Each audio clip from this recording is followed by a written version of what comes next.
আজি কেবিনেটত আমি আৰু এটা সিদ্ধান্ত গ্ৰহণ কৰিছোঁ যে নেশ্যনেল হেল্থ মিছনত যিসকল কৰ্মচাৰী বা নাৰ্ছ বা আন বিষয়া কৰ্মচাৰীয়ে কাম কৰে তেওঁলোকে যদি ৰাজ্য চৰকাৰৰ কিবা নিয়োগৰ পৰীক্ষাত অৱতীৰ্ণ হ'ব লাগে তেতিয়াহ'লে তেওঁলোকৰ বাবে বয়সৰ ঊৰ্ধ্বতম সীমা নাথাকিব।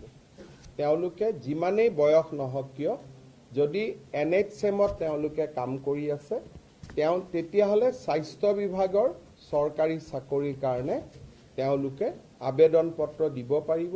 ANMৰ চাকৰিৰ কাৰণে GNMৰ চাকৰিৰ কাৰণে অৰ্থাৎ নিৰ্দিষ্ট ফিল্ডখনত যি ফিল্ডত কাম কৰি আছে সেই ফিল্ডত তেওঁলোকে নিয়োগৰ পৰীক্ষাত অৱতীৰ্ণ হ'ব পাৰিব। আজিৰ কেবিনেটত আমি আৰু এটা সিদ্ধান্ত গ্ৰহণ কৰোঁ।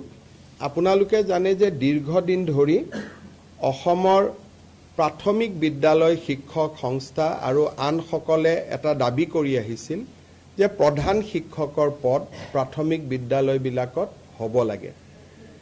ইতিমধ্যে আমি এইটো সিদ্ধান্ত লৈছিলোঁ যে য'ত 150 ছাত্ৰ ছাত্ৰী আছে তাতে প্ৰধান শিক্ষক পদ আমি সৃষ্টি কৰিম। তাৰ পিছত আমি সিদ্ধান্ত ল'লোঁ যে 100 যদি ছাত্ৰ ছাত্ৰী আছে তাতো আমি এটা প্ৰধান শিক্ষকৰ পদ সৃষ্টি কৰিম। এই প্ৰক্ৰিয়া ইতিমধ্যে আৰম্ভ হৈছে। কিন্তু আজি আমি কেবিনেটত এটা খুব ইম্পৰ্টেণ্ট সিদ্ধান্ত লৈছোঁ যে যদি কোনোবা স্কুলত 50 জন ছাত্ৰ ছাত্ৰী আছে 50 টোটেল যদি ষ্টুডেণ্ট আছে LP স্কুলত, এইটো UP আৰু হাইস্কুলক লৈ এইটো সমস্যা নাই, এইটো অকল LP স্কুলক লৈ সমস্যা আছিলে।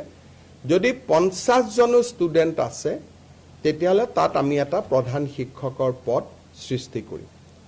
এই সিদ্ধান্তৰ ফলত বহুদিন ধৰি প্ৰাথমিক শিক্ষক সন্মিলনী বা আন শিক্ষকসকলে কৰি অহা বিভিন্ন তেওঁলোকৰ ক্ষোভ বা প্ৰতিবাদ সামৰণি পৰিব বুলি মই বিশ্বাস কৰোঁ যে এতিয়া 50 জন ছাত্ৰ ছাত্ৰী হ'লেই এজন প্ৰধান শিক্ষকৰ পদ আমি স্কুলত সৃষ্টি কৰিম।